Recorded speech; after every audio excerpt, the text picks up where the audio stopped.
Olá, meu nome é Arthur e hoje eu vou apresentar o meu projeto de dissertação, o estimador de Kaplan-Meier no contexto da diferença causal com utilização de escolas de propensão, orientado pela professora Leila Morim e co-orientado pelo professor Marcelo Tadeu. Ah, Primeiro, é relevante a gente entender, né, o contexto de análise de sobrevivência e a natureza dos dados. Ah, Em particular, nós temos interesse em tempo até o evento e geralmente dados dessa natureza têm censura, né? Vocês puderam observar. As linhas verde, tracejada rosa e, sim, bronze, todas foram censuradas porque eu estabeleci um tempo de censura de 12 meses, por exemplo. Temos que levar isso em consideração na modelagem, não podemos simplesmente ignorar e falar que o tempo que o evento ocorreu foi no 12º mês.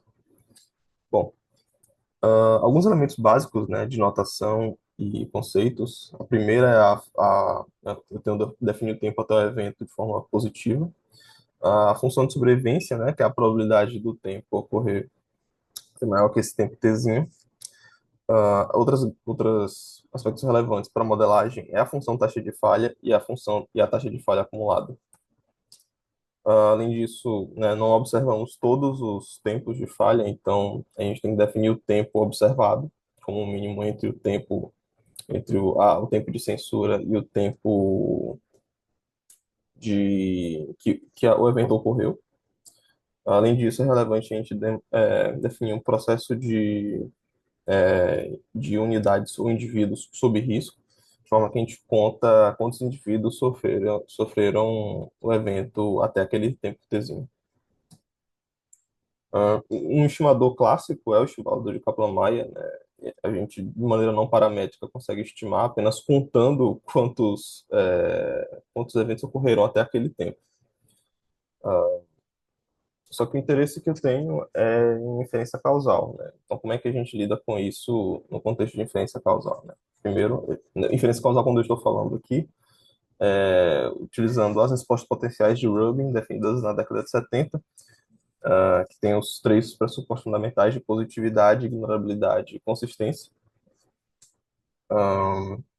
de forma que a gente quer avaliar o efeito de um tratamento em um desfecho. Nosso desfecho aqui, no caso, é o tempo até o evento, né? Então, tempo até o evento potencial do tratado e do não tratado. Esse seria o par de respostas potenciais.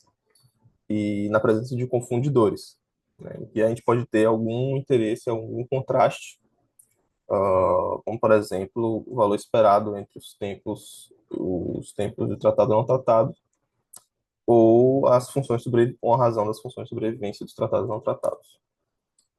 Podemos utilizar o modelo de Cox, uma alternativa para a gente estimar o efeito causal das curvas potenciais, né, das curvas potenciais descritas aqui. A gente define o modelo de Cox dessa forma. E, por exemplo, um contraste causal pode ser esse tal aqui, que é o log da razão entre as funções potenciais. O que eu vou apresentar aqui foi o foco do estudo, né, nos últimos meses, que é o estimador de Kaplan-Meier ajustado do Estudo Liu 2005, em que a ideia central é você balancear os tratados e não tratados de maneira de forma que esse balanceamento seja suficiente para simular um estudo aleatorizado e podemos extrair interpretações causais do nosso estudo. Então, a simulação que eu trago aqui, as cores vermelhas são aqui os não tratados e azul são os tratados. A gente consegue ver que existe uma diferença do tratamento aqui nesse caso. Existe confundimento e quando utilizamos o chamador de Kaplan-Meier, que é o que eu estou chamando aqui de naive, que é essa linha aqui mais afastada da linha real, que é a linha cheia, mas um pouco com a transparência um pouco maior, ele não está estimando tão bem assim. Enquanto que o estimador do Xi e do Liu são muito melhores em estimar o valor real, né, na presença de confundimento. Aqui foram 400 simulações com 500 amostras.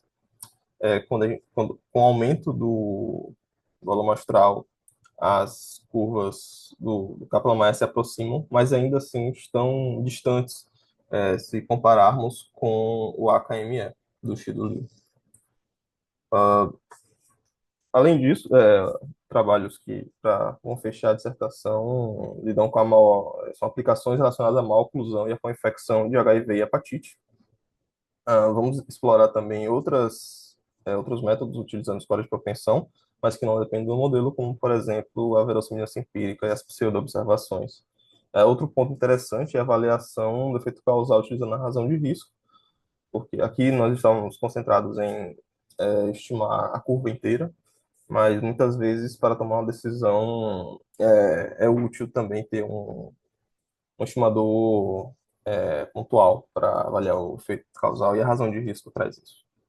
Muito obrigado pela atenção. Aqui estão as referências e muito obrigado pela atenção.